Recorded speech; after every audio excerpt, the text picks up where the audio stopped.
O mundo está de olho nesse grande encontro que vai acontecer lá em Pequim, na China, a partir de amanhã, 13 de maio, entre o presidente chinês Xi Jinping e o presidente americano Donald Trump. E aqui eu vou fazer uma análise do que esperar desse grande encontro e quais os riscos globais neste momento que estão fazendo com que tanto a China quanto os Estados Unidos estejam se atritando, mesmo que por baixo do pano, mas a guerra no Irã, a guerra na Ucrânia e essa guerra comercial com os chineses estão causando, sem dúvida, um risco global para todo mundo. E se você não me conhece, sou Felipe Moretti e trato aqui sobre geopolítica com abordagens militares. Se ainda não é inscrito, se inscreva, ative o sino de notificação para não perder nenhum conteúdo. O contexto imediato deste encontro, ele é simples. Eles estão tentando aqui, a partir de amanhã, 13 de maio até 15 de maio, arrefecer algumas questões muito embaraçosas entre eles, que é a questão de Taiwan, a questão da guerra comercial, que nesse momento está estagnada, mas ainda há taxas sendo aplicadas mutuamente um contra o outro, a questão na Ucrânia, mas também o que chama atenção é o conflito no Oriente Médio. Esse encontro já era para ter acontecido em março deste ano, só que o Donald Trump ele autorizou o início das operações, ou a operação em si, grandiosa, que é Epic Fury, contra o Irã, e assim ele iniciou vários ataques em todo o país, e ele teve que adiar esse encontro, porque é um encontro, além de trabalho, um encontro de Estado, e que deveria, trazer muitos riscos para a segurança do próprio presidente Donald Trump e também para a segurança da operação, porque isso estaria condicionando a sua atenção diretamente para as tratativas, com Xi Jinping ou com a China.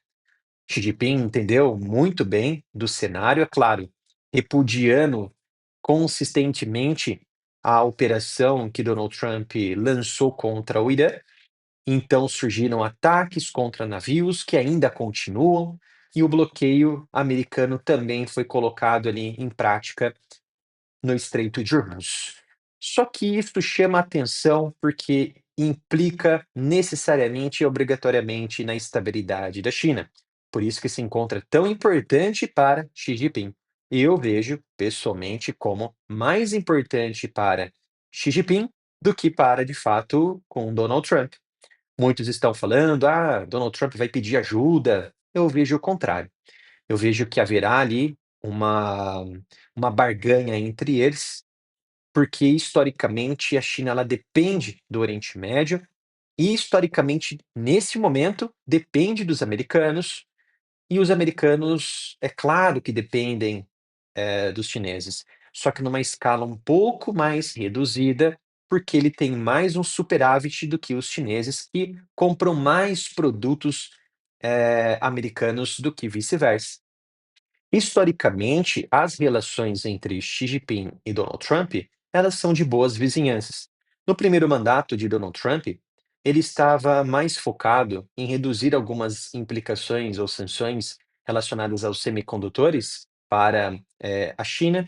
É claro que naquela época não tínhamos uma atenção tão voltada para a inteligência artificial que estava sendo construída muito mais como um boom naquela época, é quase boom naquela época, e houve, algumas implicações interessantes de que a ilha de Taiwan, ela não tinha um foco central como tem hoje. E Xi Jinping, ele não pressionava Donald Trump sobre esse tema diferente de hoje. E há uma questão também importante a ser debatida aqui. O Donald Trump naquela época, no primeiro mandato, as suas estratégias militares e geopolíticas haviam sido reduzidas para focar a China como uma ameaça real. Hoje é diferente. Eles focam a China como uma ameaça real, inclusive na recente,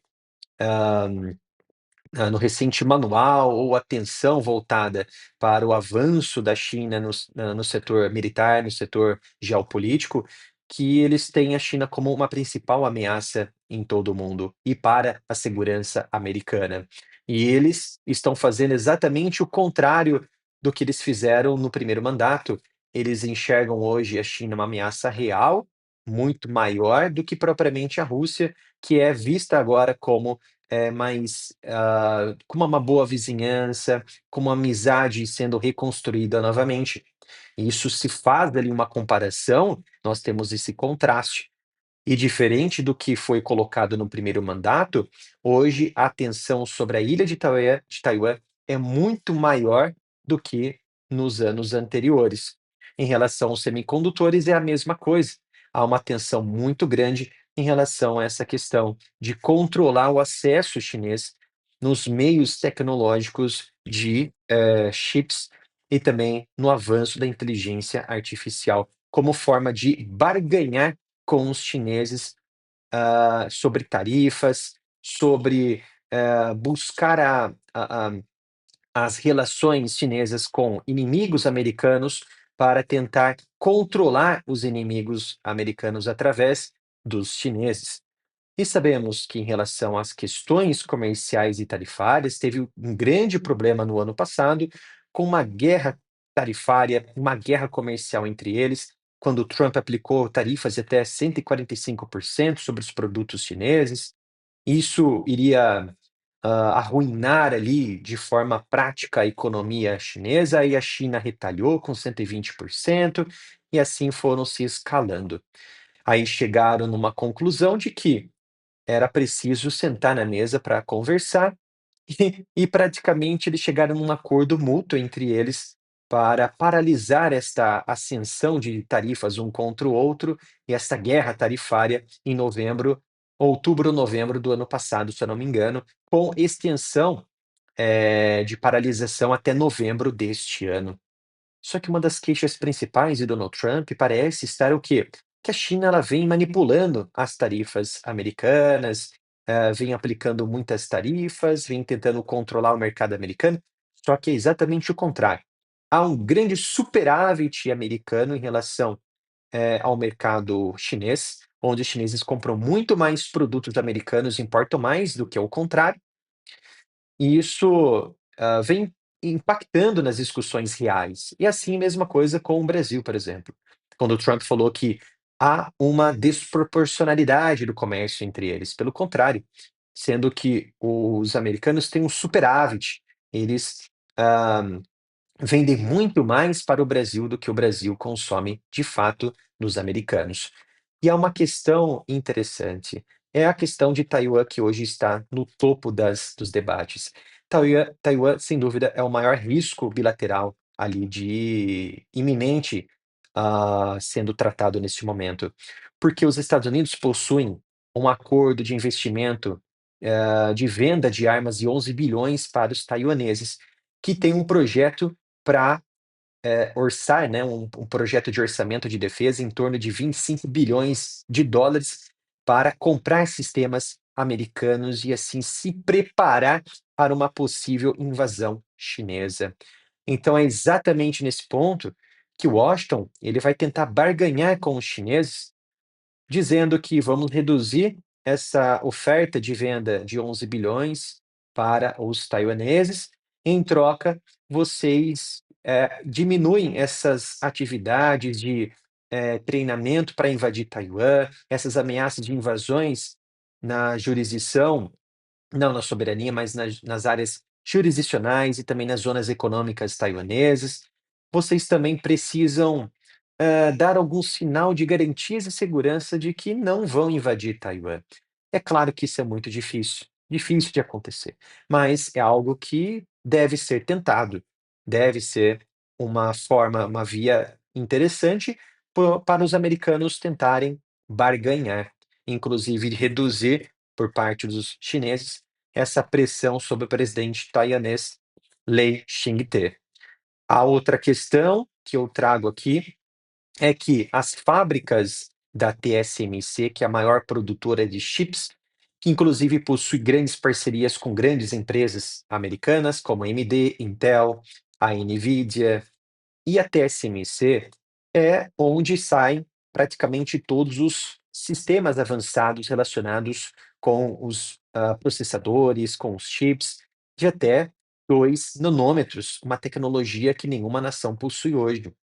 Então, para reduzir essa dependência de Taiwan e assim se preparar para uma possível invasão chinesa, os americanos já estimularam a transferência dessas fábricas para o seu país, inclusive na própria administração de Joe Biden, onde ele aprovou a lei dos chips, e isso fez com que estimulasse de forma acelerada os investimentos em bilhões de dólares na produção de fábricas, desenvolvimento de fábricas e também no programa de chips do país.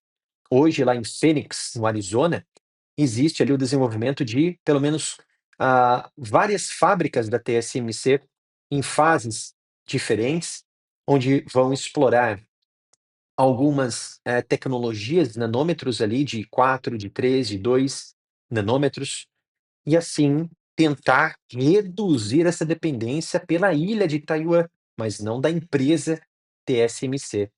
Se for invadida, eles vão ter ali uma saída já pronta dentro do país, que é uma fábrica em si da própria TSMC. Se vai atender a demanda interna americana, não sabemos, provavelmente sim, mas do mundo inteiro, provavelmente que não. Só que isso também afeta a própria China se ela invadir Taiwan. Então, há muitas implicações em relação a isso. E outro ponto que vai ser discutido, sem dúvida, é a questão do Estreito de Hormuz, onde a China ela depende, não exclusivamente, é claro, mas ela depende dessa via de um quinto do petróleo, do escoamento de gás e também da questão do comércio, de contêineres, comércio, de produtos duráveis e não duráveis na região, que também abastecem a China. Para vocês terem uma ideia, os chineses, eles têm uma dependência tão grande do Irã que 90% de todo os recursos energéticos que saem dos iranianos estão eles iam, né, antes do conflito, para a China. É uma grande parte também, de todo o Estreito de Hormuz ia para a Ásia, vai também em direção à China. Então é um estreito em que, se os Estados Unidos controlarem, vai dar muito problema para o PIB chinês, que é dependente da estabilidade do Estreito de Hormuz. Por isso que eu vejo que esse encontro ele é muito mais benéfico para o Donald Trump, que é com ele que ele vai conseguir, muito possivelmente, convencer os iranianos para abrirem mão do Estreito de Hormuz, liberarem os navios, liberarem o comércio, emitir acordos de garantias e segurança através da intermediação da China, que ela é uma das beneficiadas, sem dúvida alguma, da estabilidade do Estreito de Hormuz. Sem isso, os chineses vão ter problemas, vão ter ali até mesmo uma retração do seu PIB a médio prazo e vai começar ali a mexer com os planos, a estratégia de uma grande China de Xi Jinping e vai mexer, cutucar ali com o Partido Comunista, que está prevendo levar a China até a maior potência econômica até 2049 e uma potência militar até 2050. E se isso acontecer, vai trazer muitas dores de cabeça para as lideranças chinesas que não querem que isso aconteça. Do lado americano, o próprio secretário do Tesouro, que é o Scott Bessent, ele cobra mais diplomacia com os chineses para que eles possam ajudar a intermediar essa reabertura do Estreito de Hormuz, porque os americanos têm muito mais para barganhar do que propriamente os chineses. Já o Departamento de Estado é o contrário com Marco Rubio, porque ele é uma linha dura contra socialistas, contra comunistas, e Marco Rubio enxerga que adiar armas para Taiwan seria uma concessão muito grave para o Partido Comunista Chinês, porque daria amplos poderes ainda maiores para o Partido Comunista se preparar para uma invasão contra a pequena ilha de Taiwan. Então há muitas coisas que vão ser tratadas, mas esses são os temas principais onde os objetivos centrais de Donald Trump é trazer para a mesa essa possibilidade de levar Xi Jinping a intermediar esse conflito, esses bloqueios na região do Estreito de Hormuz, porque a China ela vai ser muito beneficiada com isso, porque o seu PIB não pode retrair. Xi Jinping já está preocupado com a sua economia e Donald Trump tem muito mais questões, muito mais gordura para barganhar do que propriamente Xi Jinping. Espero que tenham gostado desse vídeo. Não deixe de se inscrever aqui no canal, ativar o sino de notificação e nos vemos no próximo vídeo aqui no canal.